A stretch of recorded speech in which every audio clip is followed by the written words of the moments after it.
If you're trying to learn how to Ollie, this video is for you. Welcome to part 2 of the Ollie tutorial. If you haven't checked out part 1 yet, you might want to give that a look. Part 1 covers all the very beginner basics of the Ollie. If you haven't touched a board yet, that is definitely somewhere where I suggest you start looking. Part 2 is for people who have already given the Ollie a few tries. These are the things that I'm going to cover in part 2.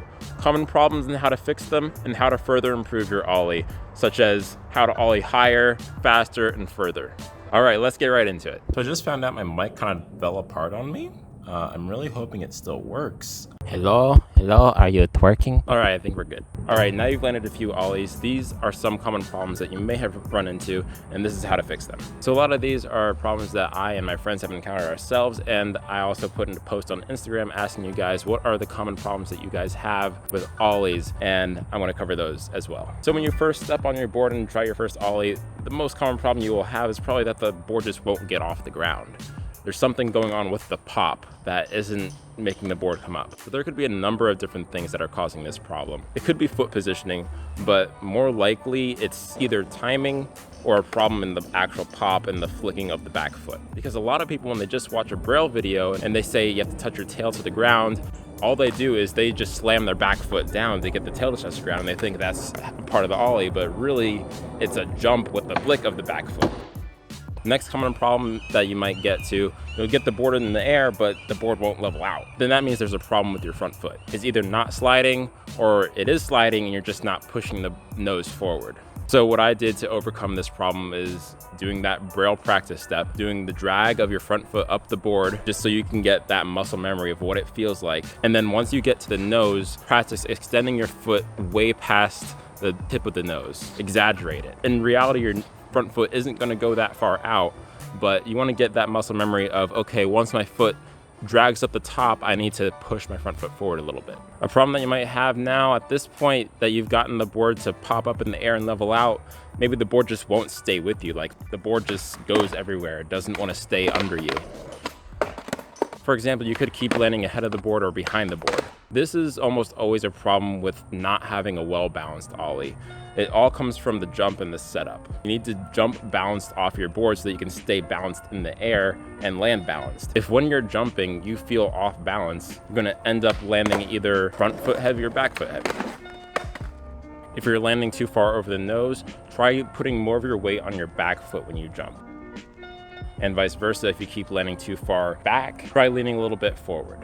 For me personally, I had a problem with landing too far forward, so I had to kind of sit in the back seat when I go for my Ollie. That's still a problem I have today. So another common problem that people have is when they go for the landing, they'll land either with only their toes on the board or only with their heels on the board. This is also a balancing issue, you might have guessed. It's almost the same as landing too far on the nose or too far on the tail, but this time it's when you squat down the jump and pop, you're leaning too far over towards your toes, like you're kind of hunched over. That's when you'll land with only your heels on the board because your board will shoot out behind you. If you're landing with only your toes on the board, it's more likely that you're leaning too far back in your Ollie. So when you squat down to jump, lean your upper body forward a little bit more, keep your body centered over your board. Do whatever you need to do. If you're off balanced, overcorrect.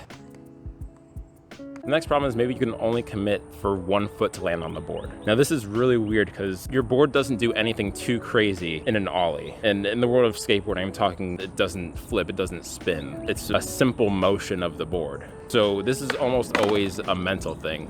You just can't commit to landing on the board. Maybe you think you're gonna slip out. So maybe start practicing on grass or on carpet, somewhere where you won't slip out. And if you do slip out, you'll fall onto something a little softer than concrete. So practice just landing on the board with one foot, then switch and practice landing on the other foot if that helps. Or you can just try practicing jumping onto your board just to get the feeling of what it feels like to land on a board with 2 feet.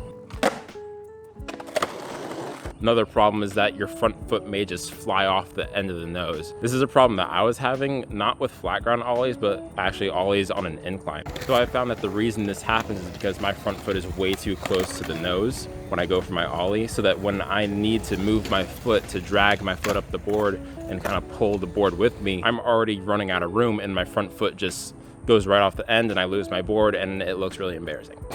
So to fix that, start with your front foot a little bit more back, try an inch or two back. It'll make a world of difference, I promise. So a problem that I got from Instagram from one of my friends in the ollie, there's not enough time to do everything. You can get up in the air, but there's just not enough time to slide your front foot out and level the board before you're already on the ground. I want to say this is probably a timing issue, because you can do an ollie that's very small, very low on the ground, and you can still get everything in time. You can get the pop, you can get the slide, you can get the level out and the landing. Even on an ollie that's like 2-3 inches off the ground, it's not gonna look as nice, but you can do it. So it could either be the timing, or because I've seen this person ollie, I think it is also a balancing issue. When you go to push your front foot out and slide the board, it shouldn't look like you're trying to force the board into the ground. That could be why you feel like you're touching the ground a little bit sooner than you should be. If you're off balance and you're putting too much weight on your front foot and your front foot's just going towards the ground, of course you're gonna touch the ground a little bit sooner than you should be. So try just leaning back a little bit more. Yep. So if timing is, why's there gotta be an airplane flying over right now? I just dropped my mic again, so I hope it's still working. Hello, are you twerking? Are you still twerking? But if timing is your issue, just try to think in your mind, I'm gonna wait 1 millisecond before the next step of the ollie. Or if you think you need to speed it up, do the next step a millisecond early. Just do that slight hesitation in your mind, and that's really all it takes to make a difference in your ollie, and you'll feel the difference. Hello, you little dirty. So also on Instagram, a very common problem for you guys was the problems with the front foot in general, like getting the front foot to slide. Like I said earlier in the video, sliding your front foot is the most awkward, most uncomfortable part of doing the ollie. There's no getting around that. It's just an uncomfortable, unnatural motion for your body to do, and for your foot to be cocked at an angle like that. The only thing I can say is just get used to what it feels like for your ankle to be rolled and for you to be on the side of your foot, because that's really what it takes to get your foot to slide. It's not gonna slide if your foot isn't rolled all the way. It's gonna be much harder to slide your foot if you're just sliding with the bottom of your shoe, right? So get used to what that feels like, and also just get used to sliding your foot just like that braille step. Now I'm refilming this section because I feel like I could explain it a little bit better. The whole why your foot doesn't drag, because I feel like it's the biggest problem that I've been seeing, and it's one of the problems that I remember I had a lot too. And there's a lot of reasons this could be happening. So the first issue could be foot positioning. If your foot is too close to the nose of the board, it could just fly off the end of the board and you can't really get much drag and leveling out of the board like that. The general rule of thumb is don't put your front foot behind the midpoint on the board, like the center of the board, just because it's gonna flop around. It's not gonna do what you want it to do. It's almost like your foot will get stuck under the axis of rotation of the board. If you're a physics person, you might understand what I'm saying. So that's kind of what causes the board to flop around, is if your front foot is too far back, your foot kind of can't get it to rotate correctly. So anywhere between the front bolts and the midpoint on the board is generally where your front foot could be for an ollie. And generally you can ollie higher if your front foot is closer to that midpoint of the board. So the next issue could be balance. It's going to be really hard for you to do anything with your feet while you're in the air if you have an unbalanced jump and you're unbalanced in the air. If you're in the air and you're leaning towards your front foot or leaning back too far, it's going to be really hard to do that and feel like you can be comfortable enough to land on both feet on the board. And lastly, which I think is the biggest issue that's the hardest to correct, is timing. It takes quite a bit of time to get the right timing for the ollie between when you're supposed to pop your back foot and when you're supposed to slide your front foot, and what that's supposed to feel like. Honestly, for me, that didn't click until about a month or two of trying the ollie. Then I finally understood, okay, this is what it's supposed to feel like. And once you finally understand that, then it's going to start clicking for you, and you'll always will get progressively better. It's really hard to do. There's a lot of steps to it. There's a lot of things that can go wrong with it. Possibly you're trying to push your foot back into the ground too soon. Since I can't see what the issue is, I can't give you super accurate advice. But if you guys want to message me on Instagram, your videos of you ollieing, I will be more than happy to give you some feedback. Right here at SteerClearSB. So this is a problem I had personally with my ollies. My board would tend to flip when I was in the air, either flip or spin. And I found that this is almost always a foot positioning issue, especially for the flip. So if your board is flipping like it wants to do a kickflip or a heel flip, that means your front foot position is wrong. You want the part of your foot that is sliding on the board to go exactly down the center line of the board, right between the 4 bolts at the top.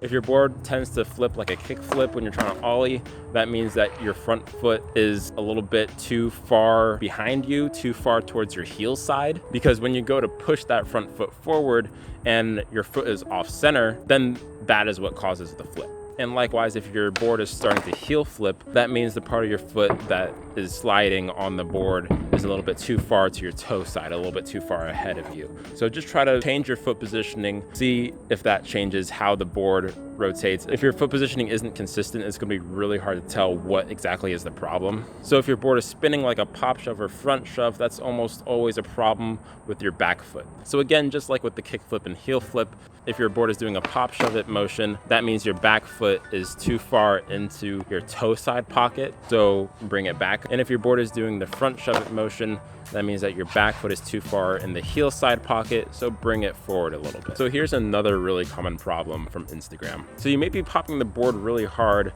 but you're still not getting a really high ollie. What could be the issue? You're sliding your front foot and you're pushing your front foot forward and the board is leveling out, but you're still not getting the height that you want. That's probably a problem with your back foot. Like I said before, the board can only go as high as your feet go. If your front foot is doing the work and leveling it out, but your back foot and your back leg are still extended and not letting the board come up as far as it should, then you're going to get a low ollie. This is also probably a timing issue. Let's say you're not bringing your back foot up fast enough. There's really not a good way to teach this, but what I can see is that as soon as my front foot reaches the top of the board and starts pushing forward, that's when my back foot starts to come up, because there's nothing that's going to level out the board until your front foot starts pushing. So if you want your feet to have that illusion of staying glued to the board, then as you push that front foot out, that's when the back foot should also come up. And hopefully the board just follows your back foot and it looks really steezy. And one last thing is, what if you don't know exactly what you're... Oh my gosh, are you kidding me? What are you doing? What if you don't know exactly what you're doing wrong with your ollie? You know that something is going wrong, but you don't know exactly what? Try recording yourself doing an ollie. Try to get it from the ground to the top of your head so you can see what your whole body is doing. See if you look balanced on the board. See if your feet are doing the right thing. See if your timing is correctly. Slow it down in slow-mo. See if you notice something off. Someone on Instagram said they don't know if they're really getting the board off the ground. Simple solution, just record yourself. Even if all four wheels only get off the ground half an inch, that's technically still an ollie. Congratulations. So now you're working on getting all the kinks out of your ollie. What can you do now to further improve your ollie? So it's really important to note that the first thing you need to do before improving your ollie to make it higher and faster is that you need to have a really well-balanced ollie. Well-balanced and consistent. It doesn't matter if it's a bad ollie, but as long as you have something that's consistent, it'll help a lot with your commitment. It'll make trying ollies and other tricks for that matter a lot easier if you have higher confidence and better commitment. This has probably been drilled so much in every tutorial. Consistency. You need to practice, film yourself practicing, get consistent with doing good ollies. But not only do you have to be consistent, you also have to fight the mental game. There may be some fear about doing the ollie, maybe in landing wrong or something along those lines. You have to train yourself mentally. Mentally prepare yourself for an ollie. Clear your mind, focus, do whatever you need to do that would allow you to succeed in doing a good ollie. Maybe you've been trying the ollie for a long time, you're just not improving, and you can't find out what is wrong even with recording yourself. Just try changing up something. Try changing up your foot positioning. Try changing up your timing. Go to a different location. Anything you can do to change yourself physically and mentally to get yourself to the right spot to succeed in doing your ollie. Now, the ollie is a hard trick, especially for beginners. It took me a few months before I could say that I had a consistent ollie. I've been working on my ollie since I started skating, and it's been improving ever since then. And this is probably the most asked question about how to improve your ollie. How do you ollie higher? There's a lot that can go into how to get a higher ollie. A lot of people like to think that if you just pop harder and faster, you can get higher up off the ground. That is true, but only to an extent. If you're not adjusting your other techniques to your higher pop, your ollie is gonna be a little disproportionate, if you know what I mean. So of course, higher ollie, popping harder and faster, definitely a good way to get a higher ollie. Second technique that I actually heard on Instagram from someone who was giving me advice about my ollie is that as the board is coming up from getting popped, try to touch the heel of your front foot to the side of your knee of your back leg. That will allow the board to become more vertical, so your foot is stopping it at a higher angle. And that way, when you drag your foot, it drags up the board. When you level out your board, your back wheels will meet your front wheels height. Personally, that's what I have found to be the most helpful advice for trying to learn a higher ollie. Next, if you want to learn how to clear obstacles with your ollie, you're going to want to learn how to ollie while moving faster. There's not really a good way to practice this besides just going and trying ollieing a little bit faster and faster every time. What I have found useful also, I always lean too far forward on my ollies. So when I was olling faster, I needed to lean even further back than I normally would with a normal paced ollie. The contact time between your tail and the ground is a lot shorter with a faster ollie. In general, everything just kind of feels a lot faster with a faster moving ollie. It's a lot more snappy, a lot quicker to get your board leveled out. And lastly, to improve your ollie, you want to ollie over something. Ultimately, as a street skater, this is what you want your ollie to eventually get to the point where you can ollie over things like ollie over a curb, ollie over obstacles, because when you're skating through the streets, all you need to know is how to ollie up something and how to ride off something.